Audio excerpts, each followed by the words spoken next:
இன்றைய தேவ வார்த்தை யாத்திராகமத்தின் புஸ்தகம் 23வது அதிகாரம் 25வது வசனம். உங்கள் தேவனாகிய கர்த்தரையே சேவிக்க கடவீர்கள். அவர் உன் அப்பத்தையும் உன் தண்ணீரையும் ஆசீர்வதிப்பார். வியாதியை உன்னிலிருந்து விலக்குவேன். கர்த்தராகிய இயேசு கிறிஸ்துவை தெய்வமாக ஏற்றுக்கொண்ட உங்களுடைய தேவனாகிய கர்த்தரையே சேவிக்க கடவீர்கள்.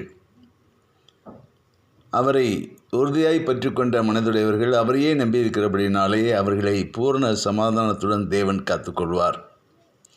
நம்முடைய வாழ்விலே சமாதானம் உண்டாக கர்த்தரை உறுதியாய் பற்றி கொண்டு அவரையே நாம் சேவிக்கும்போது அவர் நம்முடைய அப்பத்தையும் தண்ணீரையும் ஆசீர்வதித்து கொடுப்பார். நம்முடைய உலக வாழ்க்கையில் இருக்கக்கூடிய எல்லா நன்மைகளையும் தேவன் நமக்கு கொடுத்து ஆசீர்வதிப்பார். வியாதியை நம்மை விட்டு விலக்கி நம்மை நடத்துவார், நம்மை காப்பார். எனவே கர்த்தராகிய இயேசு கிறிஸ்துவையே நாம் சேவிக்க கடவோம். எல்லா நன்மைகளையும் பெற்றுக்கொள்வோம். ஆசீர்வாதமான வாழ்க்கையை பூமியிலே வாழ்வோம். கர்த்தர் அப்படியே நம்மை இன்றைக்கு ஆசீர்வதிப்பாராக. ஆமேன், ஆமேன், ஆமேன்.